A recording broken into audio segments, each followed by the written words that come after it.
Months anew, the palace had to refute yet another outrageous claim of the president receiving kickbacks from the flood control scam. Likewise, it also debunked another assertion from the sitting vice president of leadership or national governance being all over the place or messed up. The full story, KRFR Kenneth Paciente. Malacanang Palace strongly denied the statement of a group of former alleged Marines claiming President Ferdinand R. Marcos Jr. was behind a corruption scheme involving anomalous flood control projects. Led by Attorney Levy Baligod, the group said its members supposedly witnessed the delivery of billions worth of kickbacks from anti-flood projects to certain politicians. Malacanang said this is false and part of propaganda to discredit the president. Paulit-ulit na kasinungalingan laban sa Pangulo. Lousy script, hindi pang award-winning, hindi malinis. Alam mo na may kasinungalingan. So, sino ba ang nasa likod nito? Siguro dapat malaman nyo kung sino ba yung may-ari ng sasakyan na siyang sumundo sa kanila matapos ang press briefing or press con nila. So, paulit-ulit na kasinungalingan. Authorities concerned have reportedly been tasked to investigate the malicious accusations. Nandiyan ang NBI, nandiyan ang PNP. Dapat malaman nila to, obligasyon nila na kasuhan ang mga nagpapakalat ng fake news. Dapat pa ba silang utusan? Hindi po. Obligasyon ng NBI, PNP, DOJ. The palace also responded to the statement of Vice President Sara Duterte that the governance under the administration of President Marcos Jr. is all over the place. In an interview over the weekend, the Vice President said the state of the administration's governance is kalat or messed up. This was refuted by Malacanang, saying one should look at who made the statement. According to the palace, the Vice President was correct in saying not all secretaries are competent. Pinagtiwalaan siya ng Pangulo.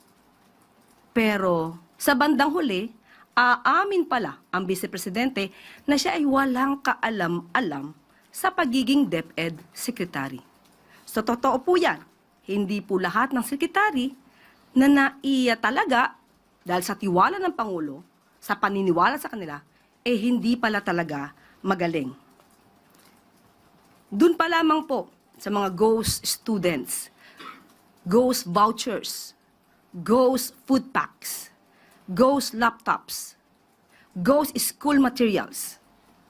Lahat ng multong ito ng Vice Presidente, nung siya ay DepEd Secretary, huwag niyang ipahid kay Pangulo. The Department of Education under Secretary Sonny Angara's leadership is addressing the agency's problems. Regarding the discussion of the Justice Panel of House of Representatives on the impeachment complaints against the Vice President from March 2 to 4, the palace said the process should be allowed to proceed. Ang impeachment complaint na didinggin ay, ang sangkot naman po dito ay ang Vice Presidente. So kung ano magiging posisyon ng Pangulo at ng administrasyon, dapat lamang pong sundin kung anong proseso.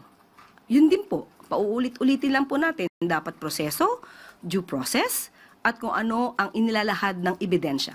The palace also reiterated that although the president has mentioned speaking with certain personalities and being urged regarding the 2028 elections, the president remains focused on work, especially since the elections are still far off. Ang sabi niya ay dapat naiintindihan ang patungkol sa inflation, pati ang paggawa ng trabaho at ang food supply. At mga tao dapat na leader ay hindi inuuna ang politika kundi kung paano paunlarin ang bansa. So sa mga nangunguna o inuuna ang pamumulitika sa ngayon, mag-isip-isip at baka hindi kayo qualified. So yun lang po.